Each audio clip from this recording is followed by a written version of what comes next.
Hiya, it's Adrian. In this video we're going to talk about 4 elimination pathways and what you can do to avoid trapping disease in your body. And by that I mean that I noticed that certainly people around me would start to get better, and then they would maybe eat the wrong thing or maybe slacken on their diet slightly, and they'd be right back where they started. And I was trying to figure out what that was.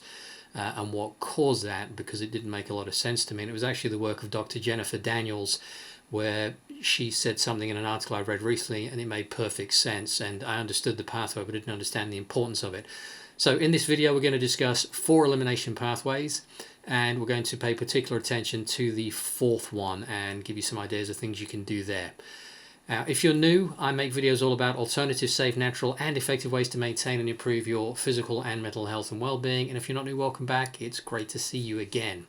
Elimination pathways. Now, I want you to think about if you've ever been in a concert hall or a music event or a sporting event, or even if you've been stuck in rush hour traffic, on a road that you could drive down at, say, midnight or 1 a.m. and need to see no or very few other cars, and yet you get there at 7 or 8 in the morning or 5 or 6 at night and it's just gridlock. Now that's because there's too much volume of traffic on a road which isn't big enough to handle it. Whereas on normal traffic flows it works fine. And it's the same when you go to like a sporting event where at the exit time everyone's piling out the exits and it just takes a long time. And your body's no different when it comes to elimination of waste. If you suddenly have to eliminate a lot of toxins from your body and the exits aren't open and clear, you're going to have some problems. You could experience, I suppose, a healing crisis, because the waste has to go somewhere and it causes issues. So the 4 pathways that we're going to talk about today. One is your breathing. Straightforward. You breathe oxygen in and you breathe carbon dioxide and other gases out. You also breathe some moisture out. That's actually really important to make sure you do regular deep breathing, so you're getting a lot more oxygen in and more waste products out of your body. And it's interesting as well, this intimate relationship we have with plants, where they require the waste product that we breathe out, carbon dioxide, to live, and we breathe in their waste product, if you will, the oxygen that they produce. So we have that intimate relationship. That's also why it's really important that people should stop cutting trees down. Anyway, moving on. The second way is we sweat through our skin, and we do eliminate toxins that way. I remember when my partner, when she was going through a detox program when she had breast cancer, and all of a sudden some really strange, unusual smelling dark colored stuff came out through one of her armpits. And I know years ago when I did a big detox, I had exactly the same thing, where this almost like tar came out of my armpit. It was bizarre. So it's very important that you are able to sweat through your skin. Now, I have heard of people, for the sake of appearance, they're injecting Botox into their armpits to stop them sweating, which I kind of, actually, no, you know what, I don't understand that, because it's important that you sweat. And people that use antiperspirants and to stop you perspiring, a lot of those products, they may still do, they certainly did when I was looking at them, they contain aluminum or aluminium depending on where you live. That stuff is nasty. It's linked to all sorts of problems and you don't want it on your skin. So I would rather, or I do use a natural deodorant. So we've got a couple of ones here. These are called Messence, I think, and I'll put a link in the description below as to where you can get those. Does that focus? No, it hasn't. Now it will. There you go. And the other one I like to use is that, which is, it's a rock. It's from the Moroccan desert, I think. And that works really well. You sweat it, rub it on your armpits, so you still sweat, but you don't have any of the odors. So it's important to keep that pathway open. The next way is through your urine or you pee. You want to be drinking lots and lots of water, other fluids.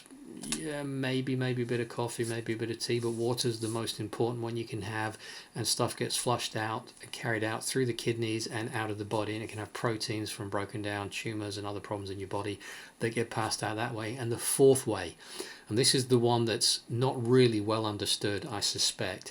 So I'm going to take you on a little journey around your body. Now, a lot of your immune system is in your gut, in the gut bacteria, and it's vital that you look after that flora. You also have it on your skin.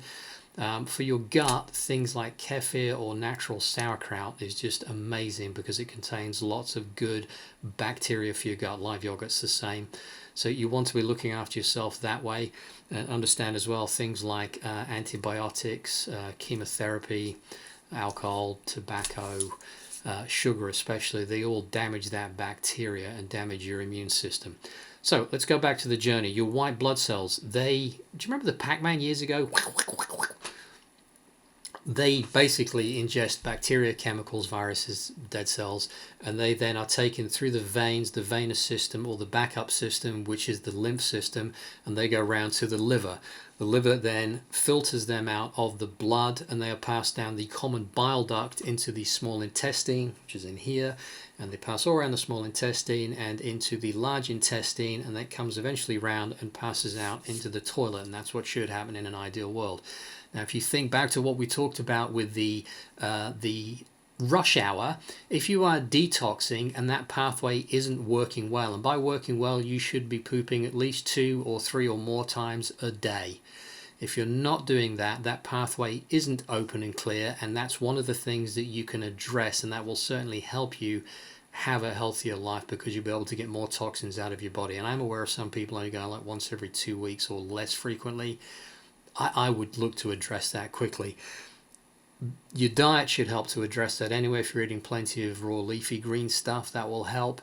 In addition, you can use magnesium citrate, which is a laxative. You could also use castor oil, and that should get things moving. And certainly, if you're going to do any kind of serious detoxification program, like having turpentine and sugar as an example, you want to make sure that that elimination pathway is working correctly so that the toxins that get released can get out of your system. If they don't, they're going to get pushed into all sorts of other areas. You'll get aches, pains, headaches, swellings, all sorts of things that you really don't want.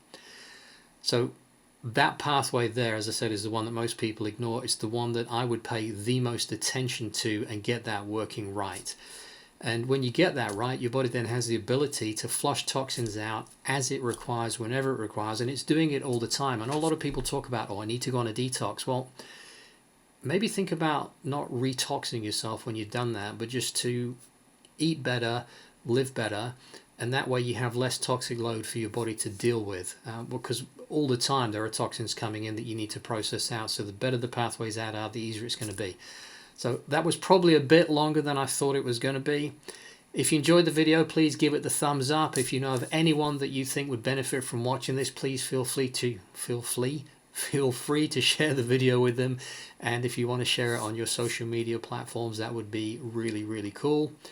And as ever, I've really enjoyed talking to you, and I look forward so much to seeing you in the next video. See ya!